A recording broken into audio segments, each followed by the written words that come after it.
Sir எங்கள் அப்பா அடி வாங்கினாரு, நான் அடி வாங்கினேன். என் குழந்தைய அடித்து வளர்க்குறதுல என்ன தப்பு? நாங்கள் நல்லா தானே வளர்ந்துருக்கோம். ஒவ்வொரு குழந்தைங்களுக்கும் ஒவ்வொரு டெம்பர்மெண்ட் இருக்குது. சில குழந்தைங்க ஷையாக இருக்கும், சில குழந்தைங்க பார்த்தீங்கன்னா கொஞ்சம் டெம்பர்மெண்ட் நல்லாவே இருக்கும், எல்லாருக்கிட்டையும் வந்து போல்டாக மூவ் பண்ண ஆரம்பிப்பாங்க. ஸோ இந்த ஷையாக இருக்கிற குழந்தைங்கள இன்கேஸ் வந்து அடிச்சாங்கன்னு வச்சுக்கோங்க, அவங்களுக்கு ஒரு பாயிண்ட் ஆஃப் டைமில் வந்து அந்த அடி வாங்கி அவங்க ஒரு லேர்ன்ட் ஹெல்ப்லெஸ் ஸ்டேஜுக்கு போயிடுவாங்க.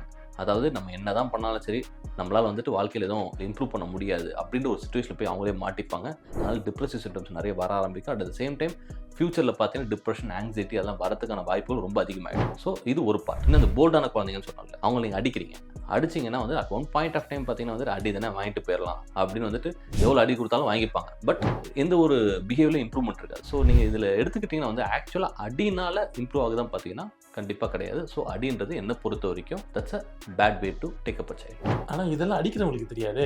அந்த அடிக்கிறவங்களும் இந்த ரீல் இன்கேஸ் உங்களுக்கு தெரிஞ்சு யாராவது அடிக்கிறாங்கன்னா அவங்ககிட்ட இந்த ரீலை காமிக்கும்.